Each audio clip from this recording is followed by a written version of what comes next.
Hello hello hello, good morning. তো কেমন আছো সবাই? তো welcome to a new blog. এই গুড গুড মর্নিং। মর্নিং। সকাল সকাল উঠে গুড পড়েছি, মর্নিং, শিগগিরই মেয়েদেরকে বলো নিয়ে গুড এখানে একটু রেডি মর্নিং। করছিলাম। তো এবার সব কাজকর্ম শুরু করতে হবে। প্রত্যেকদিন সকালে আমার মেয়েরা মুড়ি খায় যখন, আমাদের বাড়িতে অতিথিও আসে এই পাখিগুলো। তো এখানে আমার ভাত রান্না হয়ে গেছে, আমার হাজব্যান্ড অফিস যাবে, তো আমি এখানে আজকে ডাল আলু চোখা দিয়ে তাকে সকালের ভাতটা দেবো। তো এখানে লঙ্কাটা ভেজে নিচ্ছি তেলে একটু। তো এখানে হাজব্যান্ডকে ভাত দিয়ে দিয়েছি, ও খেয়ে এক্ষুনি অফিসে চলে যাবে। আজকে অনেক সকাল সকাল ওটা হয়েছে। এগুলো হচ্ছে সুন্দরবনের কাঁকড়া, সুন্দরবন থেকে কাঁকড়া নিয়ে এসছে। আজকে হচ্ছে কাঁকড়া দিয়ে লাউ কাঁকড়া রান্না হবে। তো এখানে কাঁকড়াটা কুটে নেওয়া হচ্ছে। কাঁকড়াগুলো খুব বড় সাইজ ছিল, আর কাঁকড়াগুলো খেতে তো খুব দারুণই ছিল।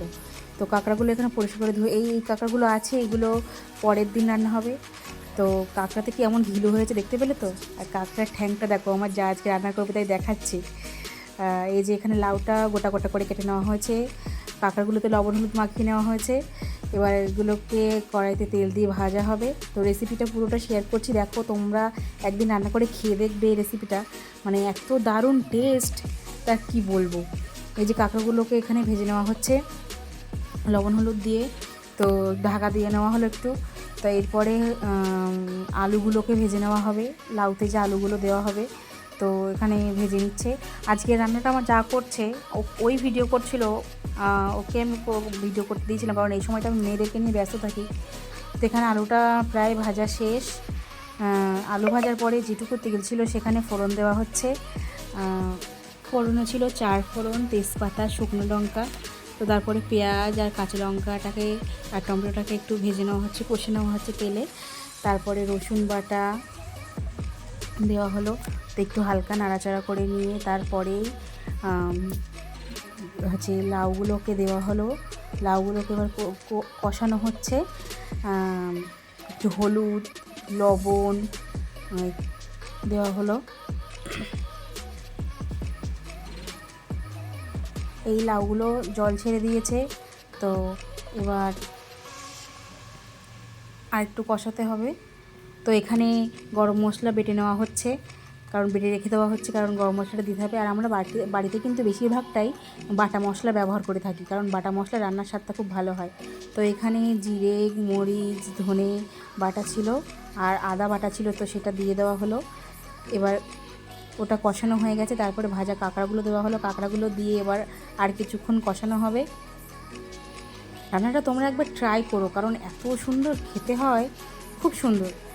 তো এখানে সামান্য একটু চিনি দেওয়া হলো, জাস্ট টেস্টটা ব্যালেন্স করার জন্য। তো এখানে একটু ঢেকে কষিয়ে নিয়ে তার মধ্যে জল দিয়ে ফুটিয়ে গরম মশলা দিয়ে নাবিয়ে নিলেই রেডি। রান্নাটা যখন হচ্ছিল এত সুন্দর গন্ধ উঠেছিল। তো এখানে আমাদের ভাতও ফুটে গেছে। আমাদের উনুনটা কিন্তু খুব সুন্দর জ্বলে। তোমাদের বাড়িতে কে কে উনুনে রান্না করো একটু বলো। তো এখানে রান্নাটা কমপ্লিট দেখেই তো খুব ভালো লাগছে আমার, এখন ভয়েস দিচ্ছি যখন আমার লোভ লেগে যাচ্ছে। তো এখন সন্ধেবেলা হাজব্যান্ড অফিস থেকে ফেরার সময় নিয়ে এসেছি ঝালমুড়ি। তো ঝালমুড়ি খেতে আমার খুবই ভালো লেগেছে, সেখানেই সেটাই খাচ্ছি। আর তারপরে খেলাম পুরীর প্রসাদ, কাকাতুয়ার গজা বা খাজা, যে যেটাই বলো, খুব ভালো লাগে খেতে। তারপর মেয়েদের সঙ্গে বসে একটু খেলা করছিলাম, এই যে মেয়েদের সঙ্গে বসে সন্ধেবেলা সময় কাটাচ্ছি। এই মেয়েরা বসে আছে, তো ওদেরকে মাঝখানে ঘুমটা আমি দিই না, তো তার জন্য জাগিয়ে রাখার জন্য এত কিছু। তো আজকে ওদেরকে আর অন্য কিছু খেতে দেবো না, আজকে দেবো স্যালাক্স। অনেক দিন ওটস, চিড়ে, রুটি এগুলো খাচ্ছে, তো আজকে একটু স্যালাক্স দেবো স্বাদ বদলের জন্য। আমি এখানে দুধ দিয়েই মিক্স করে নিচ্ছি স্যালাক্সটাকে। এই দুজনকে আবার খাইয়ে দিচ্ছি।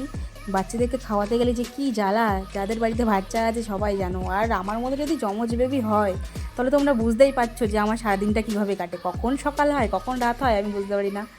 তো ঠিক আছে, টাটা বাই বাই, আজকের ব্লগটা এখানেই শেষ। দেখা হচ্ছে নতুন একটি ব্লগে। আর ব্লগটি কেমন লাগলো অবশ্যই জানিও। Bye bye.